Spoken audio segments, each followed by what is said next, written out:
जी, बुध की सुबह लाहौर में बड़ा ही कंदोनाक वाक़या पेश आया जिसमें 21 साला नौजवान गले पर डोर फिरने से हलाक हो गया।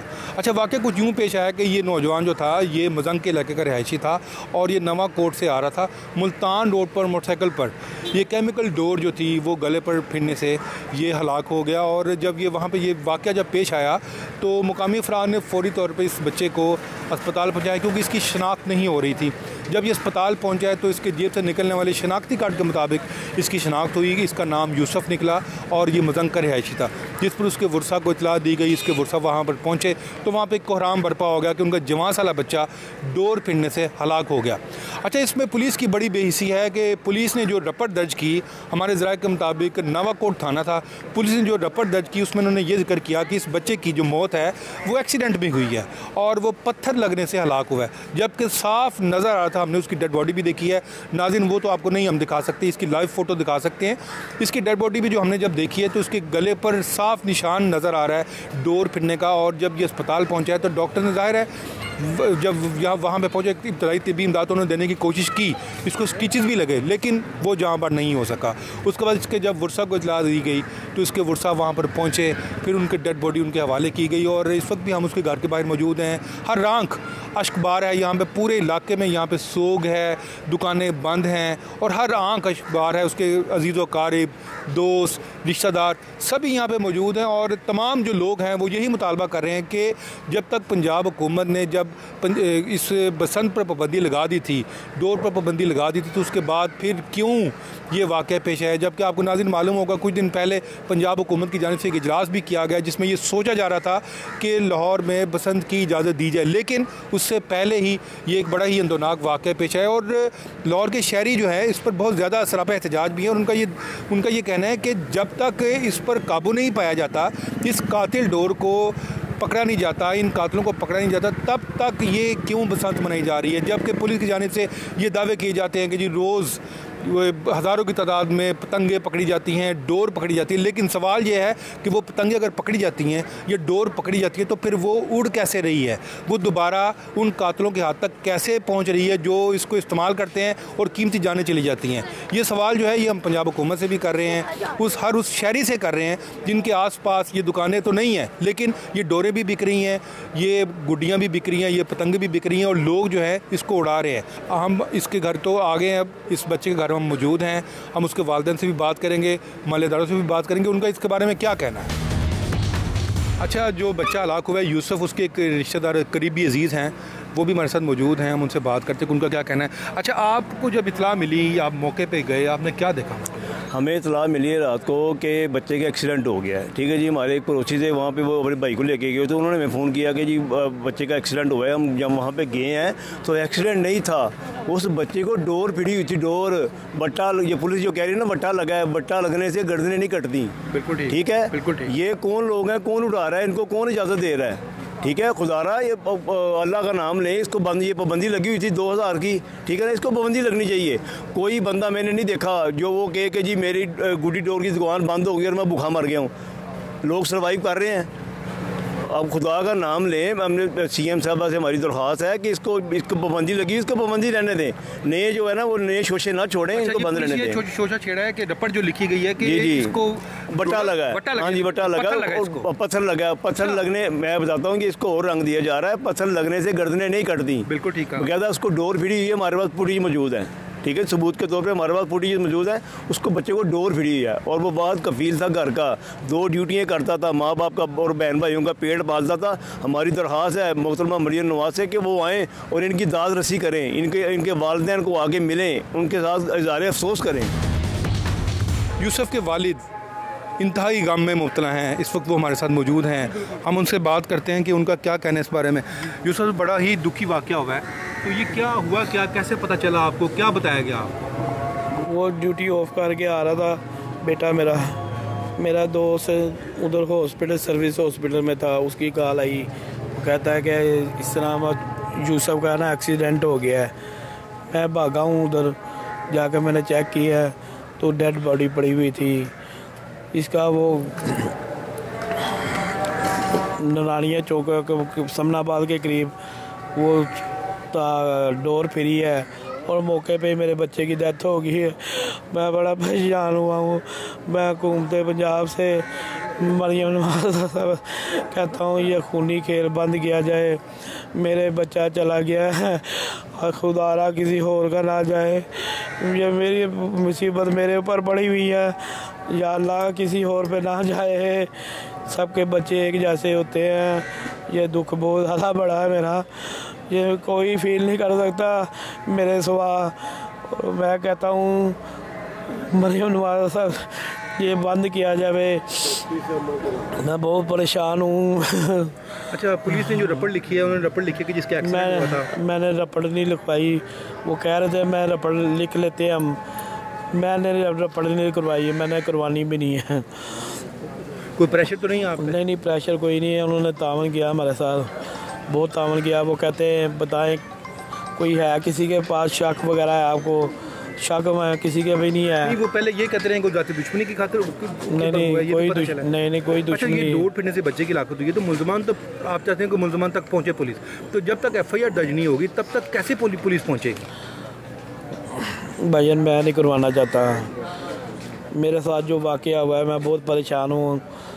जो हुआ है मैं अल्लाह की रज़ा के लिए इसको ख़त्म करें। मैं बार बार यही कह रहा हूँ कि मैंने रिपोर्ट नहीं करवानी।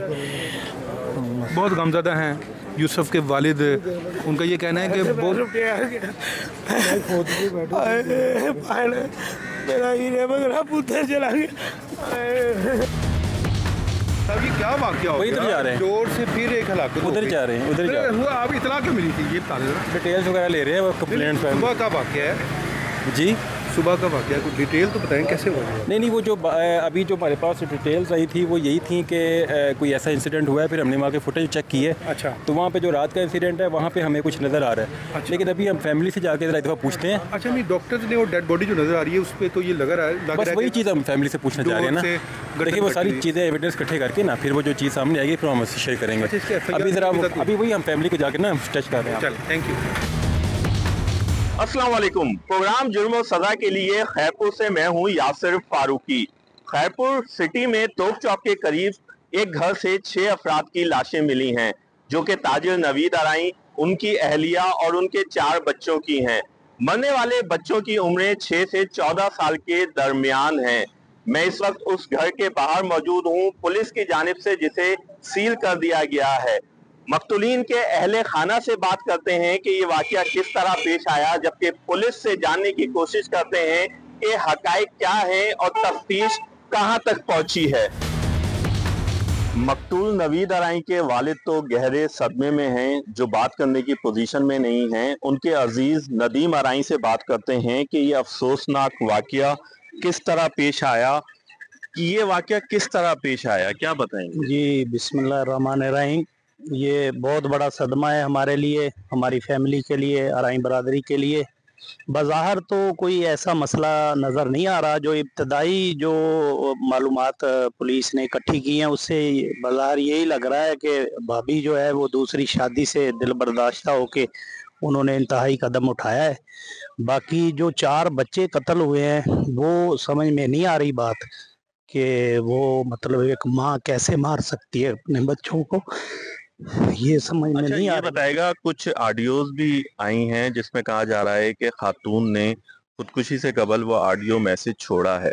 उसमें कुछ मशकूक चीजें, पीछे बच्चों की आवाजें भी आ रही हैं।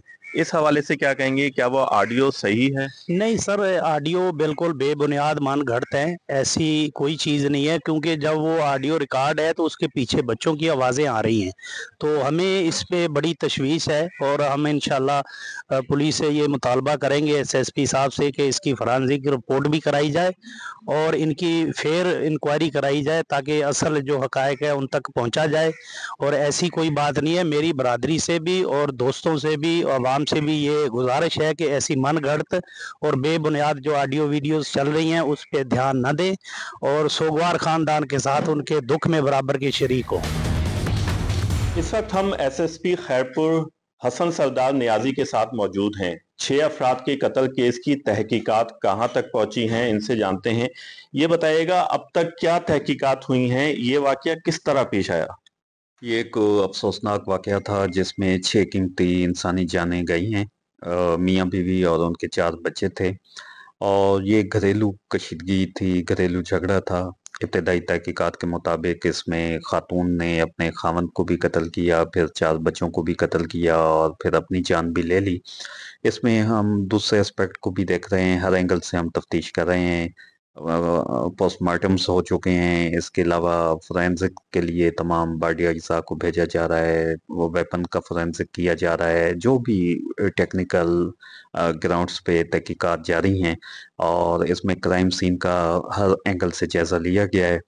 और इसमें हम क्योंकि हमारे लिए ये एक बहुत ही बड़ा, ऑब्वियसली तमाम खैरपुर के लिए एक बड़ा सानिया है, तो इसमें कोई भी हम चीज़ को नज़रअंदाज नहीं कर रहे। अच्छा, ये बताइएगा, इब्तदाई तौर पे तो वाकया ऐसा लगता है कि खातून ने शौहर को भी मारा है, अपने चारों बच्चों को भी मारा है, तो कोई मज़ाहमत हुई होगी। किस तरह एक खातून शौहर को भी मार सकती है, बच्चों को भी मार सकती है? कोई इस हवाले से कोई पेशरफ्त हुई है, पता चला है? जी, इब्तदाई तहकीकात के मुताबिक जो चीज़ सामने आ रही है वो ये है कि नींद के दौरान उसने गोलियां चलाई हैं।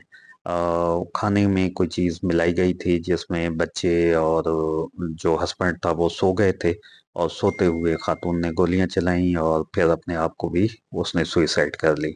लेकिन जैसा कि मैंने कहा कि ये सब कुछ कहना कबल अज़ वक्त होगा।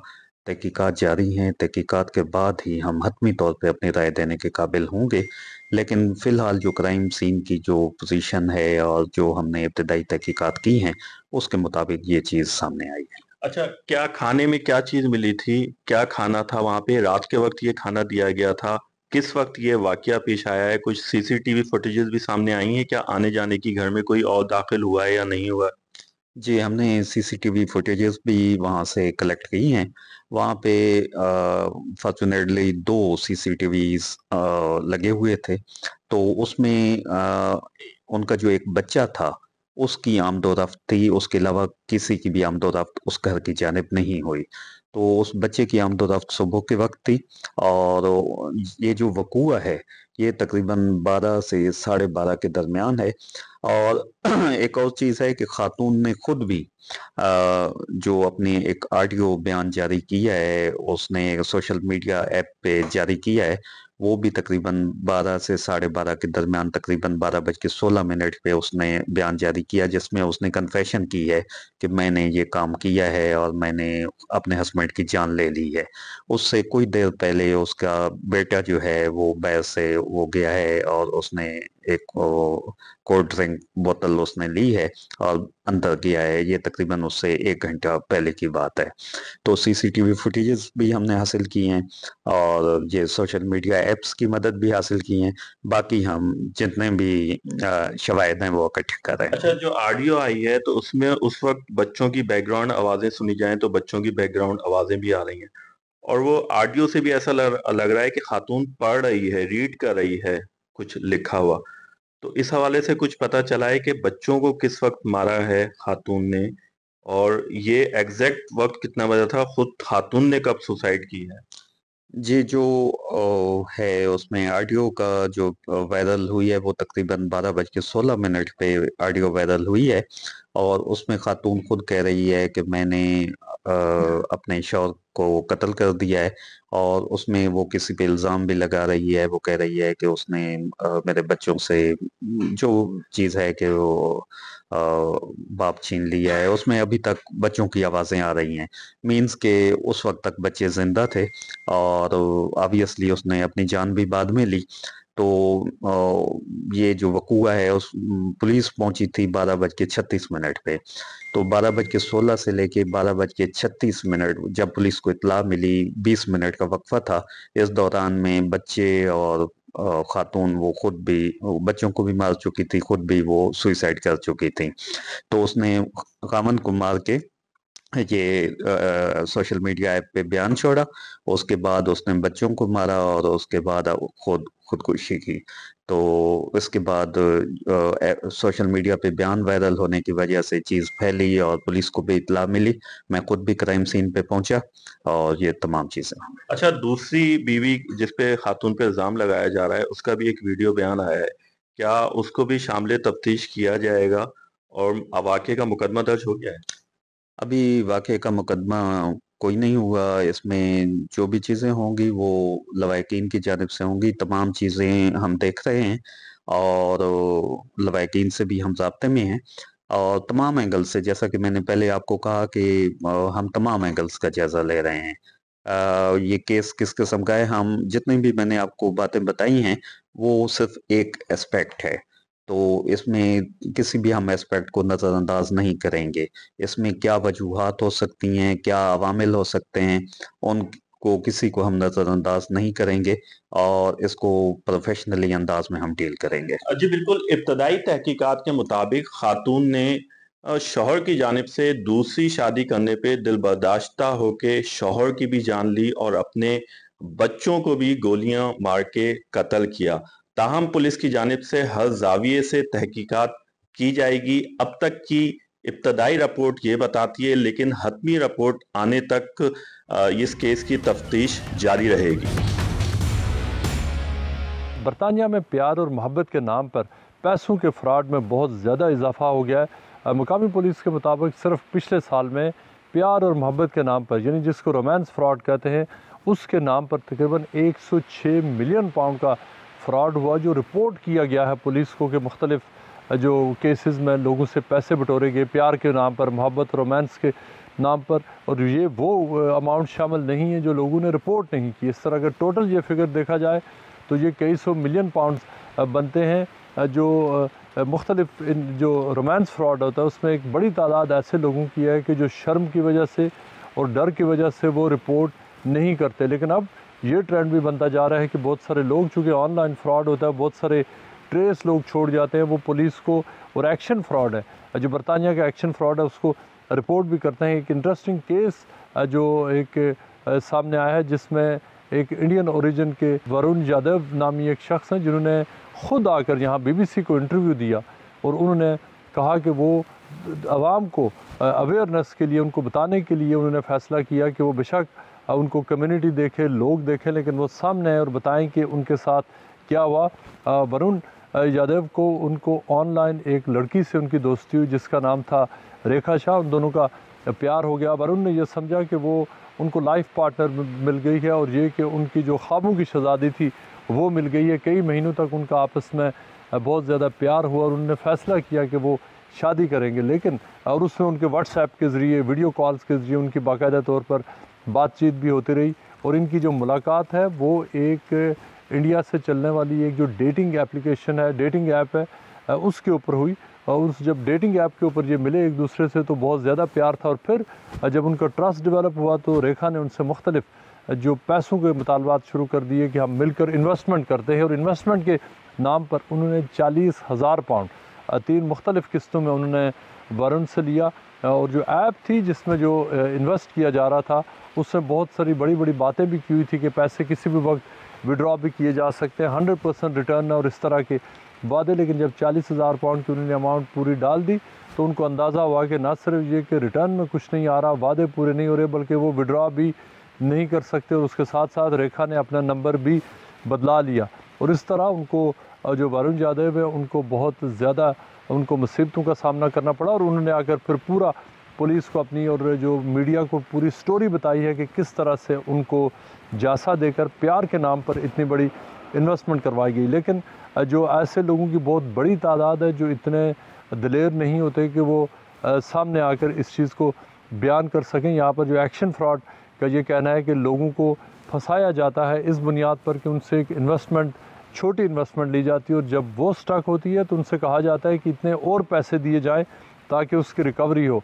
और फिर बंदा वो रिकवरी बड़े पैसे भी लूज़ करता है और जो ओरिजिनल इन्वेस्टमेंट है वो भी लूज़ करता है। इसमें मुख्तलिफ प्लॉट्स के नाम पर, ज़मीनों के नाम पर भी धोखे होते हैं। लेकिन जो रोमांस फ्रॉड है इसमें ये देखा गया है कि अब ये एक बहुत बड़ा ऑर्गेनाइज्ड क्राइम बन गया है जिसमें मुख्तलिफ लड़कियाँ अपने जो मुख्तलिफ मर्द और ख़वातीन एक दूसरे के साथ प्यार मोहब्बत के नाम पर पहले वो एक रिलेशनशिप कायम करते हैं और उस रिलेशनशिप को वो डेवलप करते हैं और फिर पैसों की इन्वेस्टमेंट कराते हैं। ये अब एक बहुत आम सी स्टोरी बन चुकी है कि जहाँ जो मुख्तलिफ अक्सर जो इसमें देखा गया है कि मर्द हजरात हैं वो ये इस तरह की शिकायतें लगाते हैं, लेकिन उसके साथ साथ ख़वातीन की भी एक बड़ी तादाद ऐसी है जिसमें अंग्रेज़ ख़वातीन शामिल हैं कि जिनसे मुख्तलिफ जो औकात में देखा गया है कि उनसे मुख्तलिफ मर्द हज़रात हैं यूके में भी और यूके से बाहर भी, जिन्होंने उनसे प्यार के नाम पर और उनसे मुख्तलिफ कस्में उठाकर उनसे इन्वेस्टमेंट करवाई,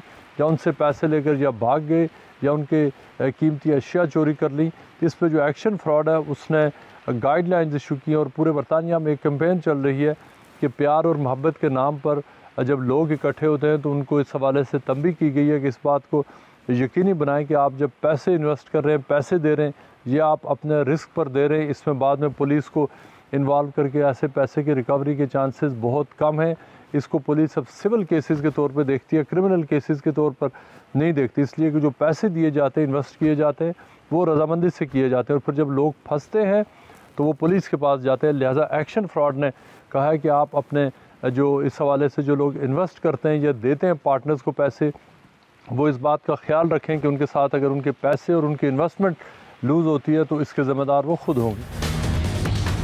जी, डेरा गाजी खान में कुछ अरसा से बच्चों के अगवा की वारदातों में इजाफा हुआ है, जिसकी वजह से शहरियों में खौफ हरास फैला हुआ है। डीजी खान में 10 दिन पहले जो है ना वो इंतज़ामी इलाका है डीजी खान का यारू खोसा, वहाँ से जो थाना है कोट हैबत लगता है, उस थाने के करीब से बच्चा घर से स्कूल जा रहा था 7वीं क्लास का सदीक नामी, तो उसे जो है ना वो एक गैंग ने, डाकुओं की गैंग ने उठा लिया और उसे डीजी खान के इंतज़ामी इलाके से मुत्तसिल जो कबायली इलाका शुरू हो जाता है, प्रोविंशियल एडमिनिस्ट्रेटिव ट्राइबल एरिया पाटा, वहाँ पर लेके गए जाते हैं और थाना कोशोबा की अकबी साइड में एक घर लेते हैं और घर में उसको कैद कर लेते हैं। उस बच्चे को वहाँ कैद करके उसे तशद्दुद का निशाना बनाया जाता है और उसकी वीडियो बना के, उस तशद्दुद करते हुए वीडियो बना के उसे अपने बच्चे के वालिदैन को भेज देते हैं और वालिदैन से 2 करोड़ रुपए तावान तलब किया जाता है, मगर वालिदैन की इस्तिताअत नहीं थी 2 करोड़ देने की, जिसकी वजह से वो काफ़ी परेशान नज़र आए।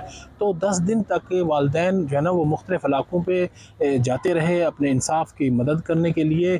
कई सरदारों के घर गए, कबायली अमायदीन के घर भी गए और वो कह रहे थे कि हमें इंसाफ फ्राहम किया जाए, मगर उन्हें इंसाफ न मिल सका।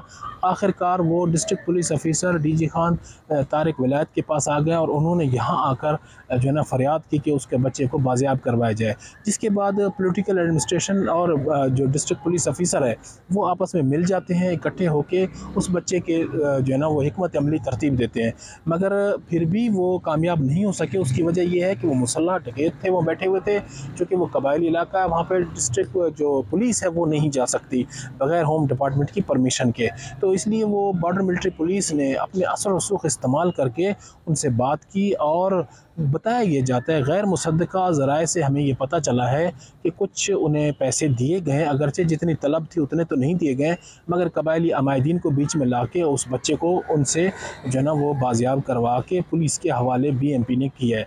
BMP का एक नायब दफेदार है मिठा खान, बड़े मशहूर मारूफ है उस इलाके के, उन्होंने इस कार्रवाई में हिस्सा लिया और मकामी अमायदीन के ज़रिए उन तक जो है ना वो डायलॉग किए, मुज़ाकरात किए डाकुओं के साथ, तो डाकुओं ने उसे ये कहकर छोड़ दिया कि हमारी चूँकि इस कबीले के साथ दुश्मनी चल रही थी तो हम दुश्मनदारी की वजह से उस बच्चे को उठा कर लाए, लेकिन चूँकि बच्चा छोटा था इस वजह से 7 से 10 दिन उसको रखने के बाद उसे छोड़ रहे हैं। लेकिन यह है कि यहाँ पे सूरत हाल ये है कि यहाँ पर गैंग्स हैं मुख्तलिफ़ किस्म के जो कि इस ट्राइबल एरिया में जो ना वो काम कर रहे हैं। पुलिस का ये कहना है कि जो भी यहाँ पे बड़ी वारदातें होती हैं, ख्वाह वो डकैती की हों, अगवा बरए तावान की हों या कत्ल के, तमाम मुलज़िमान यहाँ से फौरी तौर पर पाटा में चले जाते हैं, वहाँ पे रूपोश हो जाते हैं, जो कि वहाँ पे उनको खासा जो है ना वो एक बड़ा एरिया मिला हुआ है, जो कि डीजी खान ज़िला का जो कि 52% रकबा है वो कबायली इलाके पर मुश्तमिल है, 48% इंतज़ामी इलाके पर है। जो पुलिस है वो सिर्फ इंतज़ामी इलाके की हद तक महदूद है, कबायली इलाके में जो है ना वो बॉर्डर मिलिट्री पुलिस और बलोच लेवी का जो है ना की ज़िम्मेदारी है वहाँ पे अमन व अमान कायम करना। लेकिन वहाँ पे काफ़ी अरसे से हम देख रहे हैं कि गैंग के ख़िलाफ़ ऑपरेशंस भी होते रहे, मुख्तलिफ गैंग्स के ख़िलाफ़, और वहाँ पे जो है ना कई लोग कई दफ़ा जो है ना ऑपरेशन कामयाब भी किसी हद तक हुए, मगर असल अभी तक गैंग वहाँ पे मौजूद है, ये कहा जाता है पुलिस की जानिब से। और पॉलिटिकल एडमिनिस्ट्रेशन भी इस बात को तस्लीम करती है कि कुछ जो है ना वहाँ पर इस तरह के चूँकि दूर दराज के इलाके हैं और उनके जो है ना वो वसाइल महदूद हैं, जिसकी वजह से और उनके एहलकार भी कम हैं, तो वो जिसकी वजह से वहाँ पर जो है ना वो मौसर कार्रवाई नहीं कर सकते। तो हम अब चलते हैं, चूँकि ये मामला इस तरह का था, इस पे दोनों जो है ना वो अपनी तरफ एक क्रेडिट लेने की कोशिश कर रहे थे कि ये बच्चा हमने बाजियाब करा है। पुलिस की तरफ से ये कहा जा रहा था कि हमने बाजियाब किया, जबकि बॉर्डर मिलिट्री पुलिस कह रही थी कि हमने इस बच्चे को बाजियाब करके वालिदैन के हवाले किया। असल वाक़या क्या हुआ है और किस तरह हुआ, किसने बाजियाब किया, किसको क्रेडिट जाता है, इसके लिए हम ऐसी शख्सियत के पास जाते हैं जो एक कमिश्नर DG खान है, जिनके पास होम डिपार्टमेंट ने उन्हें ट्राइबल एरिया की जिम्मेदारियों का भी सरबराह बनाया हुआ है, और इसके अलावा जो बॉर्डर मिलिट्री पुलिस है, BMP है, उसका भी मजमूई तौर पर डिवीज़न के हेड हैं वो, और वैसे भी डिवीजनल कमिश्नर हैं और इंतज़ामी इलाके के भी मामलात को वो देखते हैं। तो हम जाते हैं अब कमिश्नर DG खान चौधरी इशफाक अहमद के पास, उनसे पूछते हैं कि जो है ना वो इसकी क्या वजह है, ये इलाका क्यों इतना गैर महफूज है, इस पर क्या हुकूमत कार्रवाइयाँ कर रही है, इस पर क्या हुकूमत सोच रही है कि यहाँ के इलाके के लोग कब तक इस तरह से डकैतों के रहमो करम पर होंगे। आइए चलते हैं उनसे बात करें। जी बहुत शुक्रिया। पहली बात तो ये है कि कुछ हमारा DG खान डिस्ट्रिक्ट में आपको पता सेटल्ड एरिया है जो district police operation point of view से इसमें काम करती है, और कुछ एरिया हमारा ऐसा है जिसको हम कहते हैं कि हमारी जो कोस्ट सलमान तहसील है और उसमें जो बॉर्डर मिलिट्री पुलिस है वो पोजीशन के और लॉ एंड ऑर्डर को मेंटेन करने का काम सर अंजाम देती है। तो जो इंसिडेंट आप बात कर रहे हैं ये बेसिकली जो सेटल्ड एरिया है वहाँ से वो बच्चा किडनैप किया है क्रिमिनल्स लोगों ने, और उसके बाद डिस्ट्रिक्ट पुलिस ने और BMP ने जॉइंटली एक अपनी हिकमत अमली तय करके एक एक्शन लिया, और उस एक्शन के नतीजे में जब उन क्रिमिनल्स के गिरद गिरातंग हुआ तो वो बच्चा सक्सेसफुली और बाहिफाजत बाजियाब हो गया। तो इसमें दोनों हमारे जो अदारे हैं डिस्ट्रिक्ट पुलिस और BMP दोनों का ही रोल है, और दोनों ने माशाल्लाह बड़ा अच्छा रोल प्ले किया है और बच्चे को बाहिफाजत बाजियाब करवाया है। ठीक है, तो सर ये जो ट्राइबल एरिया में इस तरह के मामलात चल रहे हैं, ये जिस तरह हमें पुलिस हुकाम बताते हैं कि जो भी क्रिमिनल होता है वो यहाँ से उठ के ट्राइबल एरिया में चले जाता है और वहाँ पे अपने लिए महफूज समझते हैं ख़ुद को, तो उसके लिए क्या इकदाम किए जा रहे हैं? बॉर्डर मिलिट्री पुलिस और बलोच लेवी जो वहाँ की फोर्सेज हैं उनके अंदर इस्तात कार बढ़ा रहे हैं या उनकी कोई बेहतर ट्रेनिंग कर रहे हैं?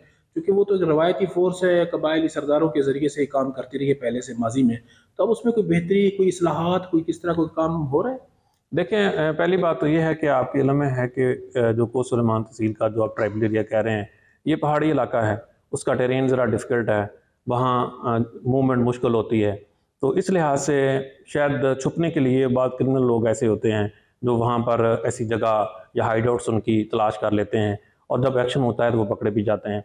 दूसरी, जैसे आपने BMP की बात की, तो इसकी इस्तात कार को बढ़ाने के लिए मैडम CM साहबा ने इनिशिएटिव्स लिए हैं। उन्होंने BMP में भर्तियों की इजाज़त दी, और 1997-98 के बाद अभी इस साल BMP में डिस्ट्रिक्ट राजनपुर में और डिस्ट्रिक्ट DG खान में 650 स्टाफ है जो डिफरेंट कैडर्स का है। वो जो हमारी रिक्रूटमेंट कमेटी थी जिसको कमिश्नर हेड कर रहा था, उसमें उनकी भर्ती हुई है, और ये मेरिट बेस्ड भर्ती हुई है। अब वो जो स्टाफ भर्ती हुआ है उनकी ट्रेनिंग इस वक्त पुलिस ट्रेनिंग स्कूल मुल्तान से हो रही है, और वो जो भर्ती हुई है बड़े अरसे के बाद उस फोर्स में इजाफा होगा, तो जब वो लोग थानों में आएंगे, पोस्टेड होंगे, HR वहाँ पर बढ़ेगी, तो वो जो लॉ एंड ऑर्डर की सिचुएशन है वो भी वहाँ पर इम्प्रूव होगी। तो इसमें राइट स्टेप्स लिए जा रहे हैं। ठीक है, तो सर गैंग्स कुछ ऑपरेट कर रहे हैं जिले पुलिस का मुताबिक ट्राइबल एरिया की हदूद में, कोई इसमें कोई वाकई कोई हकीकत है या बस ऐसे ही अफसाना है? देखें, ये क्रिमिनल्स लोग तो आपको पता कचा का इशू भी है। इसी तरह जैसे मैंने बात की कि ये टेरेन इस तरह का है कि वहाँ लोग जाकर छुप जाते हैं और कोई ना कोई ऐसी क्रिमिनल एक्टिविटी करते हैं, और वहाँ पर कोई ना कोई हाइड आउट तलाश कर लेते हैं, तो फिर उनके खिलाफ एक्शन भी होता है। ये जितने अभी आपने नाम लिया है क्रिमिनल गैंग्स का, उनके खिलाफ कार्रवाइयाँ जारी हैं, और आपने देखी भी हैं कि उनके खिलाफ एक्शंस भी हुए हैं, और वो एक्शन इस हद तक थे कि बहुत से ऐसे हैं जिनको पकड़ के कानून के कटहरे में भी लाया गया, और बहुत से ऐसे भी थे कि जिनके खिलाफ एक्शन हुआ तो उनको जो कानून के मुताबिक कार्रवाई थी वो की गई। प्रोग्राम जुर्म और सज़ा के लिए कैमरामैन काजी शकील के साथ जामशोरों से मैं हूं अली नईम। 18 और 19 अक्टूबर की दरमियानी शब Liaquat university of medical health and Sciences Jamshoro के हॉस्टल से 4th ईयर MBBS के स्टूडेंट अब्दुल्ला सुमरो की लाश मिली। ये वाक़या क्या था, किस तरह से पेश आया, आइए चलते हैं Liaquat university of medical health and Sciences Jamshoro और मालूमात करते हैं इस वाक़े के हवाले से।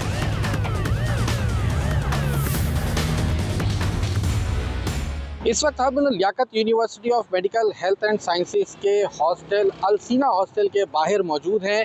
ये वो हॉस्टल है जहां से तालिब इल्म अब्दुल्ला सुमरो की लाश मिली थी। आइए चलते हैं हॉस्टल इंतज़ामिया से इस हवाले से मालूम करते हैं कि वाक़या किस तरह से पेश आया था और 18 और 19 अक्टूबर की दरमियानी शब को वाक़या क्या हुआ था और किस तरह से पेश आया था। जी, इस वक्त हम अल सीना हॉस्टल के अंदर मौजूद हैं और ये वो लॉबी है जहाँ पर वो रूम मौजूद है जहाँ से तालिब इल्म अब्दुल्ला सुमरो की लाश मिली थी। रूम नंबर 144 है और हादसे के बाद जब इस तालिब इल्म की लाश मिली है तो पुलिस की जानिब से और हॉस्टल इंतज़ामिया की जानिब से यहाँ पे स्ट्रिप लगा दी गई है और इस कमरे को सील कर दिया गया है। ये वाक़या क्या है, किस तरह से पेश आया, हमारे साथ director securities doctor Mansoor Ahmed मौजूद हैं। इनसे हम मालूम करते हैं इस वाक़े की तफसीलात के हवाले से। जी डॉक्टर साहब, बताइएगा कि किस तरह से आपको इल्म हुआ कि एक तालिब इल्म ने खुदकुशी की है या क्या आप लोगों को पहली इन्फॉर्मेशन क्या मिली? सैटरडे के दिन, सैटरडे और संडे के बीच में यानी वीकेंड नाइट पर तकरीबन 12:15 साढ़े 12 बजे के करीब हमें ये इंसिडेंट रिपोर्ट हुआ। सिक्योरिटी गार्ड ने हमारे CSO को कॉल की और उसके थ्रू मुझे कॉल आई कि किसी जो है ना बच्चे ने खुद को गोली मार दी। कुछ स्टूडेंट्स भागे थे नीचे गार्ड्स की तरफ और उन्होंने ये इत्तला दी कि बच्चे ने खुद को गोली मार दी है। तो हम लोगों ने आके यहाँ, जब तक हम पहुँचते बच्चों ने खुद हॉस्टल प्रोवोस्ट वगैरह ने दरवाज़ा खोला और उन लोगों ने चेक किया उस चीज़ को, तो उसकी बॉडी पड़ी हुई थी और उसको गोली लगी हुई थी। तो हम लोगों ने उनको मना किया कि अगर डेथ हो गई है तो कोई भी अंदर ना जाए जब तक पुलिस या फॉरेंसिक की टीम वगैरह नहीं आती है। तो उन लोगों ने यही वेट किया। थोड़ी देर में पुलिस DSP साहब आ गए, SHO साहब आ गए। तो उसके बाद हम लोगों ने फॉरेंसिक की टीम मंगवाई जिन्होंने सारे शवाहिद यहाँ से इकट्ठे किए और हमने उसके बाद जो है बॉडी को मूव करवा दिया टुवर्ड जो है ना सिविल हॉस्पिटल फॉर पोस्टमार्टम। अच्छा, ये बताइएगा कि रूम अंदर से बंद था, ये आपको क्या जो रिपोर्ट मिली है, जो लड़के बता रहे हैं कि रूम अंदर से बंद था और वो मैंने खुद देखा था कि रूम के अंदर से यहाँ पे लॉक था। वो था या नहीं था वो मुझे पता नहीं, लेकिन जैसे मैंने देखा तो रूम की यहाँ से जो अंदर से जाली के दरवाजे को लॉक है वो टूटा हुआ। अच्छा सर, ये कौन से ईयर में था ये भी बताइएगा। पर पढ़ने में ये स्टूडेंट कैसा था? जाहिर सी बात है जब एक इंसिडेंट होता है तो उस हवाले से जो भी विक्टिम होता है या जो भी शख्स होता है उसके बारे में मालूमात गैदर की जाती है। तो ये पढ़ने में बच्चा कैसा था और कौन से ईयर के अंदर था, कौन से शोबे के अंदर था? सर, ये बिलावल मेडिकल कॉलेज हमारा कॉन्स्टिट्यूट कॉलेज है लम्स का। ये उसमें 4th ईयर MBBS का तालिब इल्म था और ये 4th ईयर में आ गया है तो बिल्कुल पढ़ने वाला बच्चा भी था, इंटेलिजेंट बच्चा था। और जो लोगों से पूछा जा रहा है या जो हमने इन्वेस्टिगेट किया है तो उससे हमें यही पता चल रहा है कम गो किस्म का, अपने काम से काम रखने वाला, काफ़ी इंटेलिजेंट बच्चा था। अच्छा, ये भी सुनने में आया कि कोई उसकी आखिरी तहरीर भी थी ये इस इक़दाम से कबल? ये तहरीरें तो काफ़ी सुनने में आ रही हैं, हमें इतना कोई ख़ास उनका इल्म नहीं है क्योंकि हम लोगों ने कोई भी चीज़ टच नहीं की थी। वो सारी पुलिस कस्टडी में चली गई ये सब चीज़ें और वो सब चीज़ें जो है पुलिस इन्वेस्टिगेट कर रही है और उसकी फ़ोन और उसकी जो भी यहाँ डायरीज़ वगैरह थी वो सब पुलिस कस्टडी में। अच्छा सर, आप ये भी बताइएगा कि उस बच्चे के पास जो पिस्टल था उसके हवाले से क्या मालूमात मिल सकी? हॉस्टल में पिस्टल की मौजूदगी और उस बच्चे के पास कैसे आया? ये सब चीज़ें जो है हम भी बहुत परेशान हैं इनकी वजह से और हम इसको प्रॉपर इन्वेस्टिगेट कर रहे हैं। और जैसे कि आप देख रहे हैं यहाँ 2000 के लगभग स्टूडेंट्स रहते हैं तो हर किसी की तलाशी लेना और जो यहाँ का रिहायशी है हॉस्टल में वो 8 से 10 बार अंदर से बाहर आता जाता है।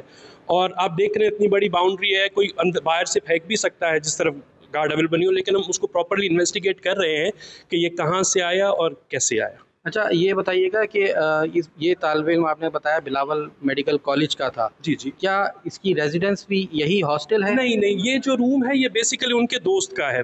ये वीकेंड नाइट्स होती हैं तो जो जिस तरह किसी का एग्ज़ाम हो जाता है तो बच्चे आपस में कंट्रीब्यूट करके इदारे से परमिशन लेते हैं और वो अपने तरीके से थोड़ी म्यूज़िक और थोड़े सॉन्ग सेलिब्रेट करते हैं।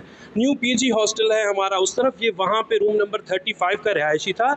इसकी पूरी बैच ने एक फ़ंक्शन अरेंज किया था जिस पे ये भी मौजूद था और वहाँ से ये इस तरफ आ गया है। 10 बजे आया है या 11 बजे आया है क्योंकि एक म्यूज़िक वाला और एक उनकी सेलिब्रेशन टाइप जो है ना वो चल रही थी। इस वाक़े के बाद पुलिस तो तफ्तीश कर रही है, क्या यूनिवर्सिटी की जानिब से भी कोई कमेटी तश्कील दी गई है, इंक्वायरी कमेटी? जी जी बिल्कुल, यूनिवर्सिटी की तरफ से एक आला सतह इंक्वायरी कमेटी तश्कील दी गई है जिसमें डीन्स हैं और बिलावल कॉलेज के प्रिंसिपल हैं और उसको बहुत जो है ना यूनिवर्सिटी बहुत पेचीदगी से इन सब चीज़ों को देख रही है। जी, आपने सुना हमारे साथ director securities LUMS doctor Mansoor Ahmed थे। उनका ये कहना है कि इस वाक़े के बाद यूनिवर्सिटी की जानिब से एक तहकीकाती कमेटी तश्कील दे दी गई है जो इस तमाम वाक़े का बगौर जायज़ा ले रही है। इस वक्त हम लम्स के PG हॉस्टल में मौजूद हैं जहाँ पर अब्दुल्ला सुमरो बेसिकली इस हॉस्टल के रूम नंबर 35 में जो आप देख सकते हैं यहाँ पर मुकीम थे गुज़िश्ता 2 साल से, लेकिन उनकी जो लाश मिली थी वो मिली थी अलसीना हॉस्टल से, जहाँ पर वो अपने दोस्तों के पास गए थे। यहाँ पर जो हॉस्टल है रूम नंबर 35, 2 साल से वो यहीं पर रिहाइश पजीर थे। यहाँ पर जो स्टूडेंट्स हैं और उनके रूममेट हैं, कोशिश करते हैं उनसे बात करते हैं कि अब्दुल्ला सुमरो किस नेचर के थे और लास्ट टाइम उन्होंने उनकी मेंटल स्टेट क्या देखी। जी हाँ, मेरा नाम उज़ैर एजाज़ है। मैं 4th ईयर MBBS BMC का स्टूडेंट हूँ और अब्दुल्ला मेरा क्लासमेट था और हॉस्टल मेट भी था। हम दोनों मतलब एक ही क्लास में पढ़ते थे और अब्दुल्ला जो था वो स्टडीज़ में वो बिल्कुल एवरेज था। और दूसरा कि ये जब ये हादसा हुआ उस वक्त हमारी फेयरवेल पार्टी चल रही थी। 4th ईयर वाले फाइनल ईयर वालों को फेयरवेल दे रहे थे। उस टाइम हम सभी पूरी बैच हमारी 4th ईयर की यहाँ पर PG हॉस्टल में फेयरवेल पार्टी में मसरूफ़ थे और अब्दुल्ला उस टाइम फेयरवेल पार्टी पे नहीं था, वो दूसरी किसी हॉस्टल में था, अलसीना हॉस्टल में था वो, तो उसने अटेंड नहीं की। और अब्दुल्ला जो है ना वो क्लासेस भी अटेंड नहीं कर रहा था काफ़ी दिनों से, काफ़ी महीनों से। सही है। तो आपके क्लासमेट भी हैं, आपके हॉस्टल मेट भी हैं, तो इंटरेक्शन कैसा रहता था? कोई सोशल थे या रिजर्व तबीयत के मालिक थे या कुछ टाइम पहले ही अचानक से रिजर्व हो गए, इस तरह? नहीं, शुरू से ही जब से मतलब मैंने देखा है अब्दुल्ला को, अक्सर मैंने नोट किया है कि वो सोशल नहीं है, वो बिल्कुल रिजर्व तरह के मतलब पर्सनैलिटी की जी। और वो किसी से मतलब इंटरेक्शन ही नहीं करते थे, हमसे भी इंटरेक्शन नहीं करते थे। हालांकि हम उसके पड़ोसी भी हैं, क्लासमेट्स भी हैं, लेकिन फिर भी वो इंटरेक्शन नहीं करते थे, ऐसे ही अपने आप में मतलब गुमसुम रहते थे। मेरा नाम डॉक्टर हसनैन है, मैं 4th ईयर MBBS का स्टूडेंट हूँ और अब्दुल्ला जो हमारा बैचमेट था और उसके अलावा उसकी जो नेचर थी वो थोड़ा इंट्रोवर्ट था और हमारी उनके साथ कम लगती थी, बिल्कुल ही कम लगती थी। अकॉर्डिंग उसके रूममेट के मुताबिक तो वो बहुत ही इंट्रोवर्ट था और किसी के साथ भी नहीं घूमता फिरता था और वो कॉलेज वगैरह तो आता था, लेकिन हमारी कभी इतनी उससे डिटेल में बातें नहीं हुई थी। अच्छा, ये बताइएगा कि पढ़ने में कैसे स्टूडेंट थे? ब्राइट थे, एवरेज थे या लो थे? पढ़ने में तो सही थे क्योंकि उन्होंने एग्जाम्स वगैरह भी तो दिए हैं, 4 साल पास किया है, तो जाहिर सी बात है कि होशियार तो था, लेकिन वो एग्जाम्स वगैरह भी क्लियर किए थे उसने। ठीक है। लास्ट टाइम आपने देखा कि कोई मेंटल स्टेट ऐसी आपने फील की हो, क्योंकि आप लोग तो MBBS के स्टूडेंट हैं, तो उससे क्यूरियोसिटी हुई हो कि ये कुछ ज़्यादा अलग थलग रहने लग गया है, आप लोगों में से किसी ने बात करने की कोशिश की हो, कोई समझने की कोशिश की हो कि हमारा जो हॉस्टल मेट है उसको कोई परेशानी ला के, ऐसी कोई हुई बात? नहीं, अकॉर्डिंग टू उसके रूममेट के मुताबिक उस दिन जो हमारे जिस दिन ये हुआ था वाक़या, उससे एक दिन पहले जो है ना वो आया था हॉस्टल पे और वो तैयार होके गया था, सबसे मिल के गया था और उसका जो माहौल था और उसकी जो नेचर थी उस दिन बहुत चेंज हो गई थी। सबसे मतलब खुद ही जाके मिल रहा था कि और हंसी खुशी वाला माहौल था, सबको मतलब केक के लगा रहा था और ऐसी कोई भी हमने उसको मतलब नहीं देखा था कि वो परेशान हो या कोई स्ट्रेस में हो, ऐसा कुछ भी नहीं था। हमारे साथ इस वक्त SSP जामशोरो ज़फ़र सिद्दीक छांगा साहब मौजूद हैं। इनसे हम मालूम करते हैं कि वाक़या जब हुआ तो पुलिस वहाँ पहुँची है तो सबसे पहले क्या देखा और अब तक की उनकी क्या फैक्ट्स एंड फाइंडिंग्स हैं। तो हम बात करते हैं SSP जामशोरो ज़फ़र सिद्दीक छांगा साहब से। सर बताइएगा, ये अब्दुल्ला सुमरो का जो वाक़या हुआ है, लम्स का जो तालिब इल्म था, पुलिस जब पहुंची है तो सबसे पहले क्या चीज़ें देखी हैं और अब तक क्या चीज़ें सामने आ सकी? थैंक यू जी। बिस्मिल्लाहिर्रहमानिर्रहीम। ये 19 अक्टूबर की रात 12:30 बजे ये वाक़या पेश आया है। लम्स यूनिवर्सिटी का हॉस्टल है इब्न सीना, उसका रूम नंबर है 144। जैसे ये हमें इन्फॉर्मेशन मिली है, मैंने अपने मुतल्लिका SHO और DSP साहब को डायरेक्ट किया है कि आप प्लेस ऑफ इंसिडेंट पे पहुँचें और वहाँ पे मैक्सिमम एविडेंस कलेक्ट करें। जैसे ही वहाँ पे पहुँचे हैं तो डेफिनेटली अब्दुल्ला जो कि जैकबाबाद का रहायशी है, 4th ईयर का MBBS का बिलावल मेडिकल कॉलेज में स्टूडेंट है, वो एक बेड पे उसकी डेड बॉडी मिली है और जिस पे उसके चेस्ट पे दिल वाली साइड पे उसके एक फायर लगा हुआ है और उनके एक पिस्टल पड़ी हुई थी। कमरे से एक एम्प्टी मिला है और उनके अलावा जो बाकी चीज़ें हैं उसके कमरे से मिली हैं, उसमें एक बैग था जिसके अंदर 2 जिंदा राउंड से उसी पिस्टल के, उसके अलावा एक डायरी मिली है जिसके अंदर उनके कुछ नोट्स थे जो उनको हमने फोरेंसिक और हैंड राइटिंग एक्सपर्ट्स के पास भेजा है ताकि क्लियर हो सके कि उनके अपने ही नोट्स हैं। और वहाँ पे जो मौजूद दोस्त थे या उनके रूममेट थे, उनसे जब हमने पूछा कि ये वाक़या कैसे पेश आया है तो उनके मुताबिक